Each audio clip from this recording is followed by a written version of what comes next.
Herança e pensão. Precisa declarar? Olá, eu sou Murilo Tassi, você está no canal Imposto de Renda do Canal e vamos lá para a pergunta, vamos parar de enrolação. Herdou alguma coisa ou recebe pensão? A Receita Federal, ela quer saber, isso é fato. Agora, você vai pagar imposto, não vai pagar imposto, como que tem que fazer, como não tem que fazer? Fica comigo até o final do vídeo que eu vou te explicar tudo sobre isso, herança e pensão. Muita gente pensa que herança não precisa declarar. Ou então que pensão é tudo isento. Não, não é bem assim. Existem algumas diferenças e a gente precisa desmistificar isso. É claro que a pensão sobre o alimento é realmente um rendimento isento, mas só a pensão sobre alimento. As outras pensões não. Existe imposto a ser pago sobre isso. Então nós precisamos entender como vai caminhar isso. E herança é isento? Você quer realmente entender? Fica comigo até o final, que a gente vai poder desmistificar toda essa parte da legislação, que é um pouquinho complicada, mas você vai conseguir sair desse vídeo entendendo tudo. Mas antes, deixa aqui nos comentários, você acredita morto não paga dívida? Quem já ouviu essa expressão? Morto não paga dívida. Você acredita mesmo? Então, deixa aqui nos comentários e me diga depois o que você realmente acha. Morto, paga ou não paga a dívida? Herança tem que declarar, sim. Herança não paga imposto de renda, mas precisa ser declarado. Deixa eu só fazer um adendo aqui. Em 2018 saiu o COSCIT 309. Dá uma pesquisada lá. Existem algumas controvérsias por questão de isonomia, que não deveria se pagar. Mas o COSCIT 309 de 2018 vem falando sobre o pagamento de 15% ou até 25%, dependendo do valor da operação, inclusive para valores que são destinados para fora do país, que eram totalmente rendimentos isentos e não tributáveis. Então nós vamos aqui dar máxima o que a legislação contempla, porque pensa comigo aqui, eu poderia trazer aqui a legislação, a base de jurisprudência, mas não é parte do canal e você não vai entender. Então, se doutora, você estiver aqui no canal e você entende de legislação, entenda que o público que eu alcanço é um público que precisa entender a legislação de uma forma mais simplificada. Então, como que funciona a questão da doação? E como funciona um rendimento tributário? Basicamente, todo rendimento tributário, ele precede uma contraprestação de serviço. Eu alugo, eu sou motorista de Uber, eu sou eletricista, eu sou médico, eu sou psiquiatra, psicólogo, contador, advogado. Então, existe uma contraprestação de serviço. Por isso, eu tenho um rendimento tributável. Eu, como autônomo, como CLT, funcionário público, independente, existe uma contraprestação de serviço e um pagamento por essa prestação de serviço. Então, é um rendimento tributável. Na questão da doação, você está doando, você está ali adiantando a herança, ou então é uma herança. Qual é a prestação de serviço nisso? Qual é a contraprestação de serviço nisso?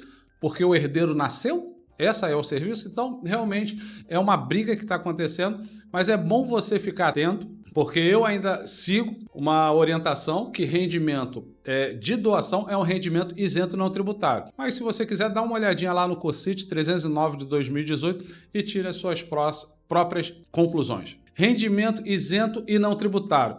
Você precisa declarar isso, informar o valor recebido, informar quem doou, no caso o espólio, e o tipo de bem, dinheiro, imóvel e aplicação. Caso tenha valorizado, aí é uma outra situação. Nós estamos falando aqui de rendimentos isentos e não tributáveis. Mas caso você, quando você recebeu a herança, teve a valorização patrimonial, aí sim vai ter o ganho de capital. É o único momento que você vai pagar o imposto. Precisa entender que nesse momento você pode valorizar ao valor de mercado. Todo mundo sabe. Você acompanha o meu canal aqui há tempo e eu digo isso o tempo todo. Você só pode, em 2 momentos, valorizar aquele bem que você adquiriu. Primeiro, benfeitorias e segundo, na herança. Mas tem que fazer um planejamento. Por isso que, quando você vai fazer o espólio, o inventário, é necessário que tenham 2 profissionais trabalhando para você. O advogado, que é quem vai fazer o inventário, e o contador, que é quem vai fazer as contas. Quem vai fazer o planejamento tributário para você, para ver se vale a pena ou não. De repente você vai receber esse imóvel de herança e vai estar vendendo. Então vale a pena você fazer ali a valorização, porque quando você vender, o ganho de capital ele vai ser menor. Entendeu? Ah, não, é um imóvel que eu moro, minha família mora, meu avô morou, minha avó morou e eu vou morar o resto da minha vida nesse imóvel. Então, para que você vai fazer o ganho de capital no momento da herança? Vai pagar dinheiro à toa. E ainda tem o ITCMD. Cuidado, porque nós aqui falamos de imposto federal. Mas na herança, em doação, você fica sujeito ao ITCMD. Uma outra coisa que você precisa ficar atento: se o bem foi recebido aos poucos, o inventário foi em partilha, você declara cada ano que recebeu. Então, cada vez que você recebe um informe de partilha, você vai declarando ali. É o cruzamento de quem é do espólio para dentro da tua ficha de bens. Uma outra pergunta que me fazem muito aqui no canal: e se vender um imóvel herdado? Aí tem ganho de capital. Foi o que eu falei. Você valor de aquisição versus valor de alienação. Sempre aquisição e alienação. Por que eu falo aquisição? Porque o bem, muitas das vezes, custou 300 mil reais. Mas você, para poder adquirir aquele bem, você gastou 600. Então, a aquisição não é 300, a aquisição é 600. Ah, Murilo, mas que diferença isso faz?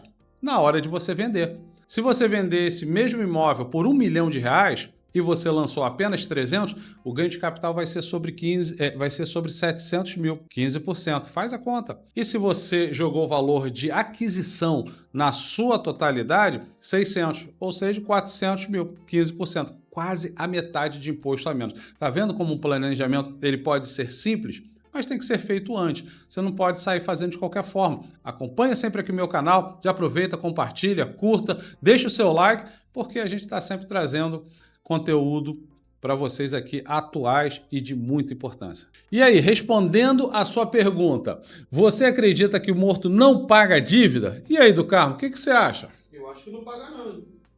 Tem certeza? Eu acho que o morto não paga. Como um morto vai pagar dívida? Cara, o do Carmo tem razão. Realmente, morto não paga dívida. Parabéns, do Carmo. Mas o espólio dele paga. Entendeu? Então, realmente, o morto não paga dívida. Mas ele deixou uma casa, ele deixou um apartamento, deixou um carro e ele deixou uma dívida. Esse espólio, esses bens vão ser utilizados. É claro que existe uma cadeia de relevância. Quem vai levar primeiro, quem não vai levar primeiro, mas esse espólio será usado para pagar essas dívidas. Não acredite que eu vou fazer um monte de dívida e vou deixar que meus herdeiros não vão pagar. Realmente, eles não vão pagar, mas o seu espólio vai pagar toda essa dívida. E o que pode acontecer? Não sobrar nada para os seus herdeiros. E a pensão? Mudou alguma coisa? O que você acha da pensão?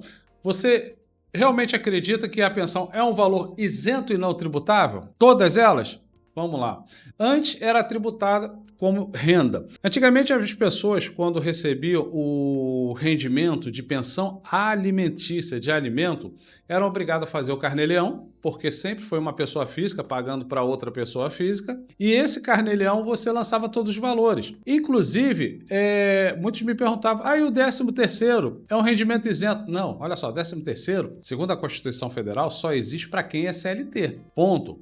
Ali você recebia, por causa do contrato, do que foi feito ali, a escritura de divórcio, você recebia uma 13ª parcela. Mas não era o 13º, não era um rendimento isento não tributável. Então chegava ao final do ano, você tinha que lançar os dois rendimentos e pagava geralmente muito maior, porque a alíquota efetiva ia lá para cima. O STF entendeu que era um rendimento isento e não tributável, e não pode pagar. Inclusive, muitos clientes nossos aqui, nós conseguimos recuperar valores consideráveis, porque pôde retroagir os últimos 5 anos. Então, pensão por decisão judicial ou acordo homologado, voltou a ser isento. Mas tem que aparecer na declaração do dependente ou do menor. Vamos lá. Digamos que o pai e a mãe se separou e a mãe ficou com o filho. E o pai tem que pagar a pensão de alimento agora, só que ele é menor, então pago para a mãe, mas é para o filho. Ele entra na declaração da mãe, então o dependente ele é como se tivesse uma sacolinha. Quando ele vai para a declaração do titular, ou da mãe ou do pai, ele tem que levar os seus rendimentos, as suas despesas e os seus bens. E no caso, o rendimento dele, é o rendimento de pensão. Ele vai entrar como dependente na declaração da mãe, nesse cenário que eu montei, e na declaração do pai vai ser como alimentado. Como pagamento, essa pensão ainda continua sendo uma despesa dedutível, não mudou. Quem paga a pensão alimentícia ainda consegue ter dedução do imposto de renda. Quem recebe é que não paga mais imposto de renda sobre esse rendimento. que é um rendimento isento e não tributável. E aí sim, pode ser enquadrado como uma renda tributável se não for pensão de alimento. Muito cuidado isso, é pensão alimentícia que é o rendimento isento e não tributável. E aí vem os erros clássicos. Primeiro, o pagador declara a pensão como despesa.